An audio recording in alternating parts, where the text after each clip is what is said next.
Atos dos Apóstolos, capítulo 12. Nessa ocasião, o rei Herodes prendeu alguns que pertenciam à igreja, com a intenção de maltratá-los, e mandou matar à espada Tiago, irmão de João. Vendo que isso agradava aos judeus, prosseguiu, prendendo também Pedro, durante a festa dos pães sem fermento. Tendo-o prendido, lançou-o no cárcere, entregando-o para ser guardado por 4 escoltas de 4 soldados cada uma. Herodes pretendia submetê-lo a julgamento público depois da Páscoa. Pedro, então, ficou detido na prisão, mas a igreja orava intensamente a Deus por ele. Na noite anterior ao dia em que Herodes iria submetê-lo a julgamento, Pedro estava dormindo entre 2 soldados, preso com 2 algemas, e sentinelas montavam guarda à entrada do cárcere. Repentinamente, apareceu um anjo do Senhor, e uma luz brilhou na cela. Ele tocou no lado de Pedro e o acordou.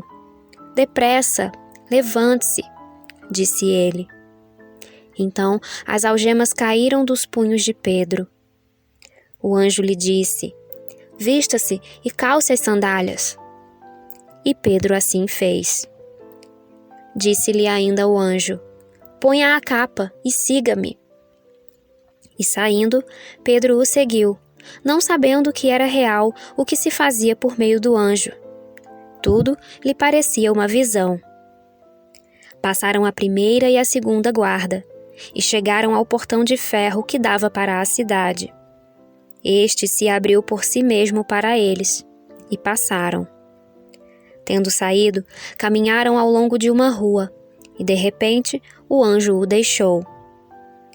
Então Pedro caiu em si e disse: "Agora sei, sem nenhuma dúvida, que o Senhor enviou o seu anjo e me libertou das mãos de Herodes e de tudo o que o povo judeu esperava."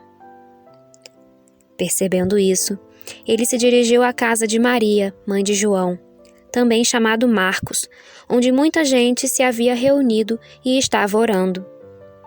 Pedro bateu à porta do alpendre e uma serva chamada Rode veio atender. Ao reconhecer a voz de Pedro, tomada de alegria, ela correu de volta, sem abrir a porta, e exclamou: "Pedro está à porta." Eles, porém, lhe disseram: "Você está fora de si." Insistindo ela em afirmar que era Pedro, disseram-lhe: "Deve ser o anjo dele."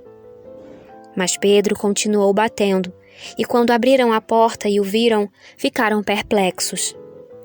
Mas ele, fazendo-lhes sinal para que se calassem, descreveu como o Senhor o havia tirado da prisão, e disse: "Contem isso a Tiago e aos irmãos."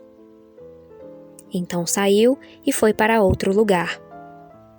De manhã, não foi pequeno o alvoroço entre os soldados quanto ao que tinha acontecido a Pedro. Fazendo uma busca completa e não o encontrando, Herodes fez uma investigação entre os guardas e ordenou que fossem executados.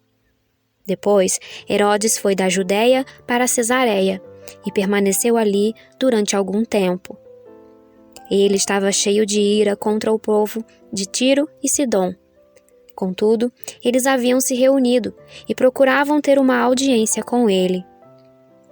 Tendo conseguido o apoio de Blasto, homem de confiança do rei, pediram paz, porque dependiam das terras do rei para obter alimento. No dia marcado, Herodes, vestindo seus trajes reais, sentou-se em seu trono e fez um discurso ao povo. Eles começaram a gritar: "É voz de Deus e não de homem."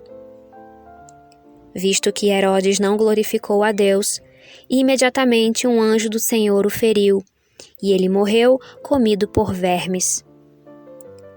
Entretanto, a palavra de Deus continuava a crescer e a espalhar-se. Tendo terminado sua missão, Barnabé e Saulo voltaram de Jerusalém, levando consigo João, também chamado Marcos.